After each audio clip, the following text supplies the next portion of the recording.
Guys, hari ini kita akan ngebahas kenapa masih banyak trader yang loss, belum cuan, dan solusinya apa. Nah Pak Dwi, aku mau curhat nih. Aku kan udah mulai coba trading demo.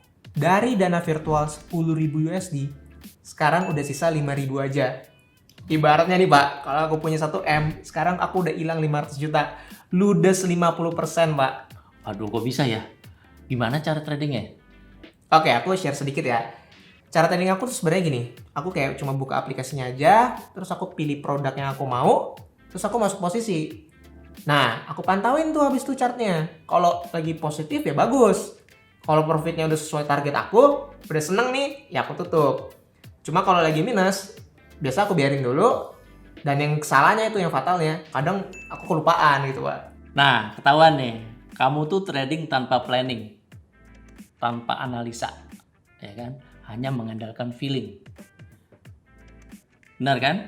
Iya sih Pak, aku masih ibaratnya tebak-tebakan gitu Pak. Ya, trading itu nggak bisa pakai feeling aja. Kalau kamu pakai feeling, berarti itu deket-deket ke gambling. Oke, artinya selama ini tuh aku belum jadi trader tapi masih gambler. Betul. Pertanyaannya nih Pak, memangnya analisa itu sepenting apa sih?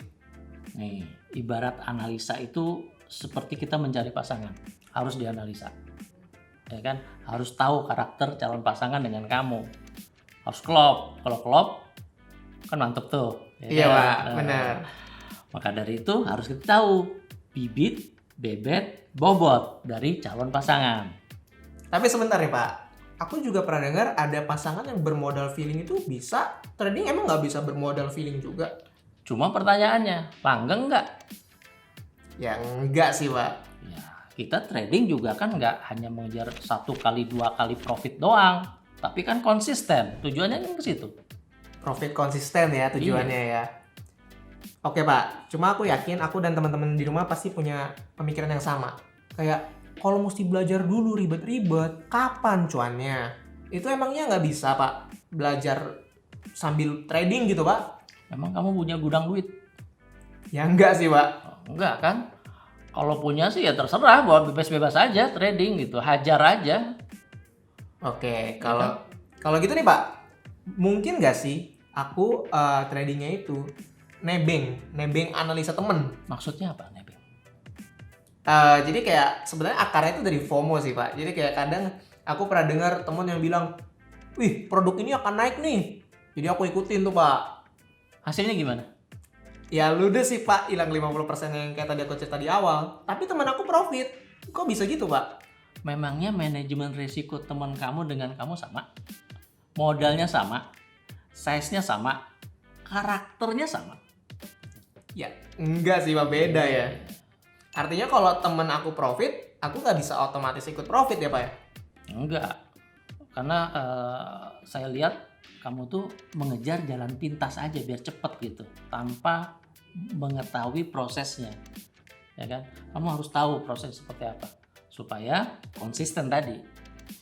Oke, artinya setelah dengar penjelasan dari Pak Dwi tadi, aku udah mulai dapat gambaran dan udah mulai sadar nih Pak.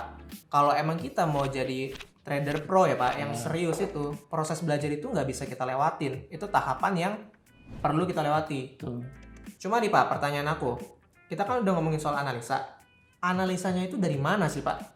Minimal ada 2 analisis untuk memperkirakan pergerakan harga. Pertama adalah fundamental analysis. Menjawab mengapa harga itu bergerak. Alasannya apa? Oke, kalau yang teknikal Pak? Kalau technical analysis itu menjawab kemana harga akan bergerak. Nah, satu-satu nih Pak, fundamental itu apa aja? Fundamental analysis itu dipengaruhi oleh beberapa faktor. Faktor pertama adalah faktor ekonomi. Faktor ekonomi. Ya, faktor ekonomi itu rilis data secara rutin per bulannya, per triwulan gitu kan, yang sudah punya schedule. Oke, Contoh, ada pengumuman tentang inflasi yang tinggi, inflasi yang tinggi. ya kan? Itu membawa kekhawatiran terhadap perkembangan ekonomi suatu negara itu. Berarti mata uangnya kemana? Mata uang negara tersebut Bisa melemah tuh Pak? melemah kan? Terpengaruh kan? Itulah mengapa. Kemudian ada tindakan oleh kebijakan moneter, menaikkan tingkat suku bunga. Ketika menaikkan tingkat suku bunga, terpengaruh nggak positifnya perkembangan ekonomi negara tersebut? Terpengaruh sih Pak. Pengaruh. Harga kemana? Bisa menguat. Menguat. Makanya itu dari faktor ekonominya seperti itu ya Pak. Iya. Ada lagi faktor sosial politik.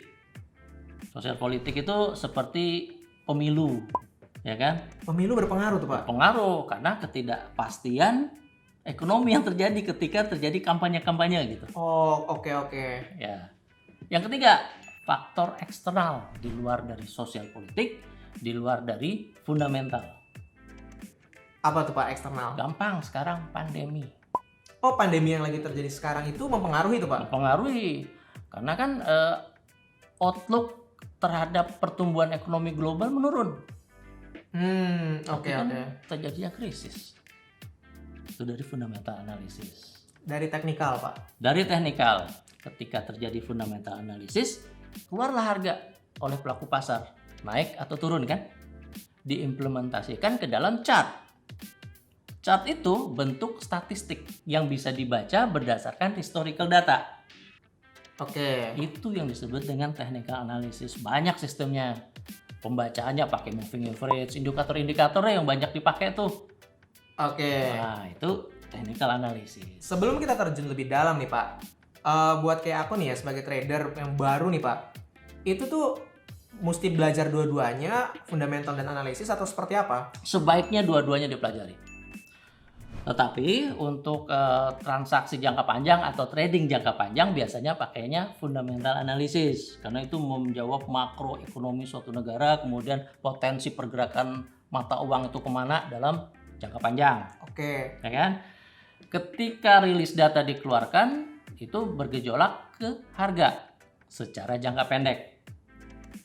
Kalau technical analysis itu biasanya kita pakai secara jangka pendek transaksinya gitu. Trading itu jangka pendek. Berarti kebanyakan menganalisa harga untuk forex, komoditi di kita berarti pakai technical analysis. Lebih berat di technical analysis gitu Iya. ya Pak. Nah Pak, kalau aku udah menguasai analisa-analisa tersebut, apakah aku udah pasti cuan nih? Belum tentu. Kamu harus mempelajari trading plan-nya seperti apa, strateginya seperti apa, antisipasi resikonya seperti apa. Masih banyak yang harus dipelajari. Aduh, PR-nya masih banyak banget nih Pak ya. Iya. Cuma artinya dari pembahasan kita hari ini aku udah sadar Pak, kalau sebenarnya kalau mau sukses dan serius di trading forex itu, yang penting itu belajar dulu, jangan cari jalan pintas, nikmati prosesnya. Dan teman-teman di rumah nih Pak, supaya nggak ketinggalan video-video pembahasan kita tadi nih yang masih banyak, pastiin udah pencet tombol subscribe dan tombol bell notifikasi. Jangan lupa juga like sama tinggalin komen. Kalau mungkin ada pertanyaan nih Pak ya, nanti bisa kita jawab Boleh, gitu. sip. Oke, dari Albert pamit diri. Saya Dwi. Dadah.